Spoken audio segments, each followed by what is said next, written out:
Hello les amis, j'espère que vous allez bien. On se retrouve aujourd'hui pour un nouveau crash test spécial petit prix et spécial nouveauté Essence, donc la marque de maquillage. Donc là j'ai reçu ce matin un colis et je vous ai demandé si ça vous intéresserait du coup que je vous fasse ce genre de vidéo en story Instagram, en sondage, et vous avez été plein à voter, je crois que la majorité a voté pour ce crash test là. Et donc je vous ai écouté, on va essayer de faire un petit make-up sympa avec tout ça. J'ai quand même pas mal d'options, de choix possibles, donc c'est parti. Alors ce matin je me suis lavé les cheveux et je pense, comme vous pouvez le voir, que j'ai laissé poser mon shampoing violet un peu trop longtemps parce que je me retrouve avec les pointes, enfin la moitié des cheveux limite gris. Donc première chose, fond de teint. Là j'ai deux options possibles mais je sais déjà vers laquelle je vais me tourner parce qu'aujourd'hui j'ai envie d'un teint quand même assez couvert, pas trop léger, enfin un joli teint.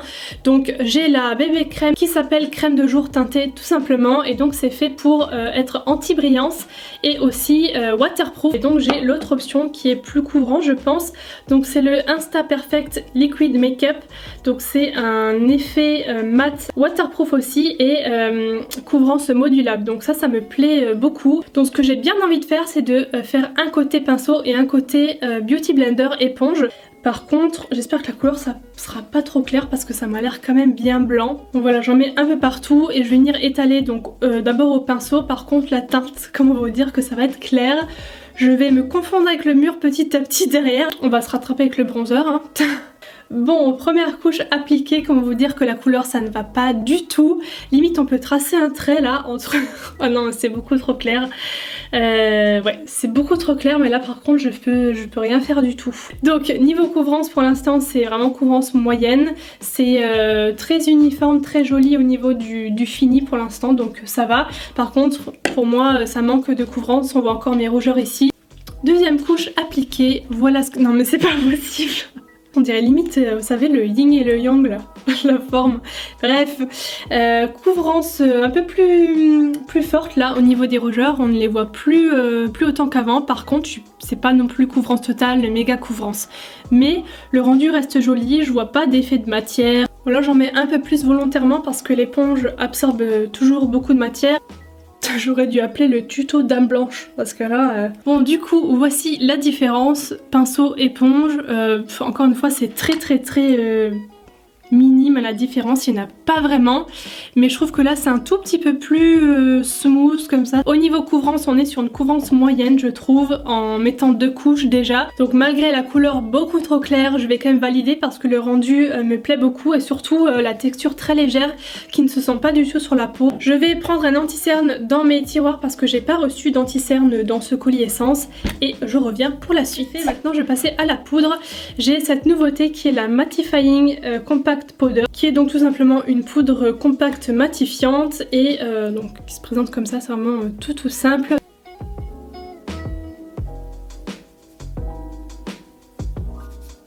Alors c'est bizarre, j'ai l'impression qu'on n'en prélève pas beaucoup. J'ai l'impression de ne rien avoir sur le pinceau. Bon, de toute façon on verra à la fin de la journée, comme d'habitude je vous mettrai un mot sur la tenue en barre d'infos. Maintenant on en a bien besoin, je vais passer au bronzer. Je n'en ai pas reçu dans les nouveautés donc je vais en prendre un dans mes tiroirs. Bon ça fait du bien, je reprends vie petit à petit. Voilà qui est mieux comme ça quand même.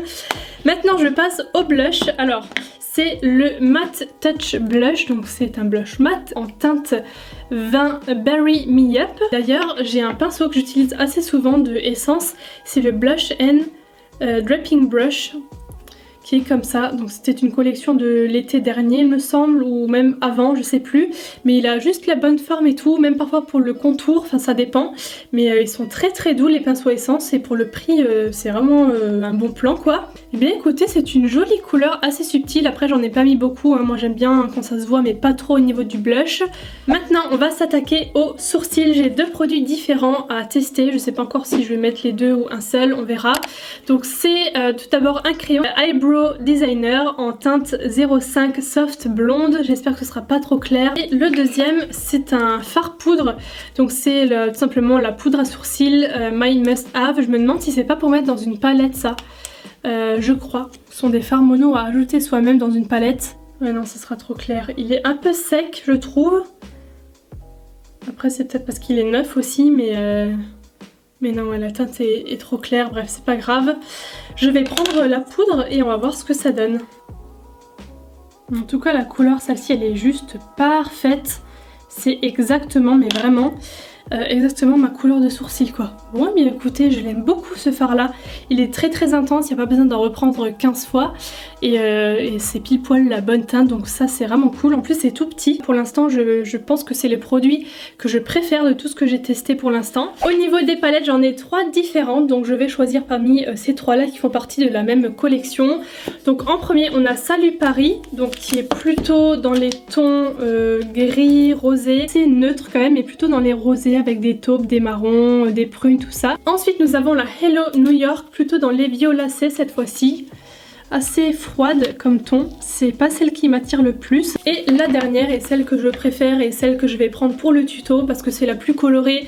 Et là concrètement j'ai juste envie d'être au printemps-été avec plus de couleurs. Je trouve que c'est la plus jolie, vraiment trop belle, avec des tons froids, des tons chauds, il y a un mélange des deux. Je vais commencer par définir mon creux avec cette teinte en haut à droite, donc c'est le marron moyen. Alors c'est légèrement poudreux mais franchement rien de fou non plus, je vous montre, hein, il y a quelques chutes ici sur le fard, mais par contre le pinceau est rempli de matière, donc je pense que niveau pigmentation ça va aller. Ah oui d'accord, je m'attendais pas à ce que ce soit... Je m'attendais pas du tout à ce que ce soit aussi intense. Alors sur les yeux j'ai pas mis de base du tout. Parce que quand je fais des crash tests comme ça, j'aime bien tester les fards sur une base neutre, sans base, sans rien du tout. J'ai bien envie de faire un cut crease pour ce vert là, pour le mettre en paupières mobiles. Oh waouh, le vert il est super beau. J'en ai aucun des verts comme ça. Un vert pomme avec des reflets un peu duochrome doré limite. Maintenant le brun foncé. Alors je pense que je vais rester comme ça, je vais pas remettre trop parce que j'ai pas envie de faire un truc ultra foncé au coin externe. Bon voilà ce que ça donne pour le moment, j'aime beaucoup. Et pour le ras de cils inférieur, j'ai envie de m'éclater avec ce bleu. Essayer de le mettre plutôt en coin interne et venir foncer avec le marron de tout à l'heure. Le soleil les gars, ça me prend le chou, mais je vous dis pas comment. En fait j'ai voulu tester de filmer à la lumière naturelle depuis quelques jours, mais c'est juste un enfer. Celles qui le font, mais dites-moi comment vous faites. Quand le soleil vient, part, il faut toujours changer 15 000 fois les réglages. C'est une prise de tête, pas possible. Voilà, maintenant je suis beaucoup trop claire. Les joies d'être youtubeur.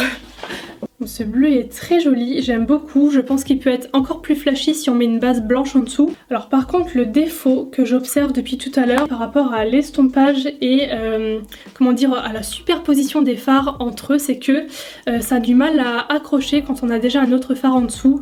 Par exemple le brun là foncé de tout à l'heure, il avait du mal à accrocher au vert. Il a vraiment fallu que je tapote plusieurs fois pour qu'il reste bien accroché, parce que si j'estompe il a tendance à partir, et là ça m'a fait la même chose. Et je vais passer à la touche lumière, donc la dernière touche de ce make-up. Je vais tenter de prendre le bleu clair juste pour mettre comme ça en ras de cils en coin interne, et le blanc mat en point lumière. Je vais essayer de le faire ressortir parce que malheureusement j'ai swatché, vous verrez sur les swatchs, ces deux là sont pas, ressortent pas assez, sont pas assez lumineux. Donc je pense que ce sont de bons fards pour mettre légèrement sous le sourcil comme ça, mais pour vraiment donner un gros point de lumière comme j'aime le faire en coin interne, ils sont pas du tout assez lumineux. Ah ouais non, malheureusement même ça ressort pas assez du tout. Maintenant je passe à un liner, c'est le The Deep Eyeliner Waterproof que je ne connaissais pas du tout. Donc c'est un eyeliner liquide mais avec une pointe un peu mousse comme ça.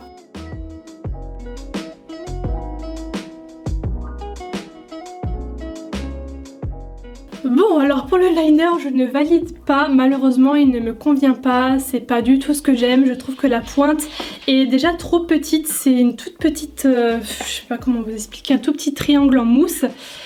Ça manque un peu de longueur et de finesse au bout, et surtout ça manque de souplesse. C'est une pointe en mousse mais dure qui ne s'assouplit pas légèrement, et c'est vrai que je préfère largement ce genre de pointe plutôt que celle-là. Maintenant je passe au mascara, et il fait partie de la même collection que la bébé crème du début que je vous avais montré. C'est le Volume and Curl Mascara, donc aussi gym proof pour un maximum de volume et d'effet courbé qui dure tout au long. Ah mais si, de ton sport, c'est écrit ici. L'effet commence à être joli mais je sais pas, je trouve que ça manque de matière à chaque fois. Le l'essoreur enlève trop de matière et c'est dommage parce qu'il les coiffe super bien, la brosse est très bien.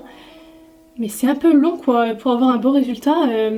faut repasser 15 fois et ça me plaît un peu moins parce que j'ai pas envie de mettre 15 ans à mettre mon mascara quoi. Alors au niveau du résultat, est-ce que je vais arriver à vous montrer ça correctement? Le mascara est bien mais je trouve que c'est trop dommage parce qu'il n'y a pas assez de matière sur la brosse et du coup replonger, remettre, replonger, remettre. Et on va terminer avec un produit pour les lèvres. Malheureusement, ah non c'est avant-dernier produit. Malheureusement j'ai pas de rouge à lèvres comme ça en bâton parce qu'en fait j'ai que reçu des teintes soit rouges pétantes et je me suis dit là avec le make-up coloré que je me suis fait ça va juste être trop, ou un genre de brique foncé, enfin ça n'allait pas, je voulais un genre de nude comme ça. Du coup j'ai pris le crayon que je vais mettre partout sur les lèvres, hein, ça se fait très souvent. C'est le Soft Contouring Lip Liner en teinte 07 comme ceci, donc c'est un nude foncé. Je sais pas ce que vous en pensez, est-ce que le fond de teint s'est oxydé ou quoi, mais je trouve que ça va beaucoup mieux au niveau du teint, bizarrement. Je viens de le remarquer là, mais... Alors ce que je fais c'est que je dépasse très légèrement toujours en haut et en bas mais pas sur les côtés, là je rejoins vraiment ma ligne naturelle. Voilà le résultat, c'est un joli nude assez soutenu quand même. C'est pas le nude beige marronné mais c'est plutôt le nude rose. Je vais terminer avec le fixateur, toujours de la collection pour le sport machin, et donc il est anti-brillance et résistant à la transpiration. Alors moi concrètement quand je vais au sport hein, je me maquille pas du tout, ou juste du mascara, liner, mais ça s'arrête là, mais surtout pas le teint. Vraiment, mais pour le printemps-été, quand on sort, s'il fait un petit peu chaud, tout ça, par contre ça peut être cool. Alors le spray, ah ça c'est bien, parce que ça diffuse, vous savez, tout doucement, ça te fait pas un jet là qui t'arrive dans la tête. Ça sent le propre et ça sent la même odeur que les produits teint du début. Oh, j'ai oublié l'highlighter! Comment c'est possible, moi, oublier l'highlighter? C'est le Insta Perfect Liquid Highlighter, donc c'est la même gamme que son grand frère fond de teint, et c'est un highlighter liquide. Ça se voit, oula oui ça se voit beaucoup. Oh purée, en plus il est super joli, sinon vous aurez complètement loupé cette beauté les gars, regardez-moi ça. Oh, trop joli, j'adore. J'adore, j'adore. Donc heureusement que je l'ai vu le petit kiki parce que je valide, il est vraiment trop beau. Du coup, quel est mon avis final sur ces nouveautés essences? Qu'est-ce que je vous recommande de tester et d'acheter, et qu'est-ce que je vous recommande un peu moins ou ce que je n'ai pas trop aimé? Donc pour les produits teint, déjà, bon l'highlighter je vous en parle parce qu'il est juste devant moi et que je viens d'utiliser, il est vraiment super cool. Le fond de teint, bon c'est difficile à dire parce que c'était pas ma teinte, donc bon là ça va un peu mieux, je sais pas ce qui s'est passé. Je vous mettrai une bulle dans l'écran, une annotation, à savoir si c'est l'oxydation ou pas.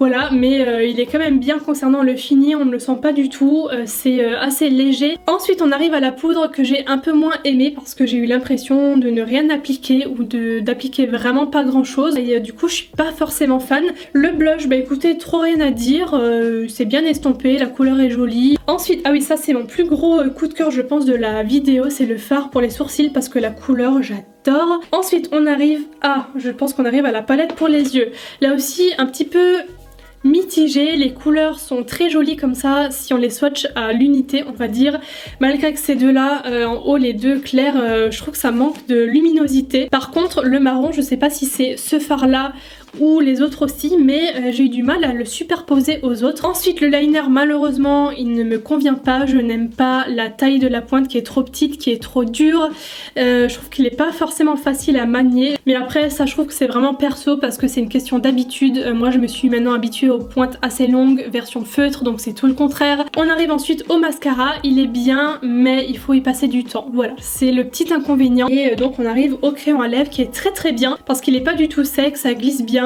J'ai arrivé à bien remplir toute la zone sans souci, sans que ça accroche ou quoi que ce soit. Ah oui, et encore le spray fixateur, à part l'applicateur là qui diffuse super bien, je peux pas trop vous en dire plus parce qu'il faudrait que je le teste après toute une journée au soleil ou comme ça quand il fera beau j'espère ces prochains jours. Donc voilà, j'attends vos avis dans les commentaires, également vos pouces en l'air si la vidéo vous a plu. N'hésitez pas à me rejoindre sur Instagram et je vous fais plein de gros bisous, bye bye.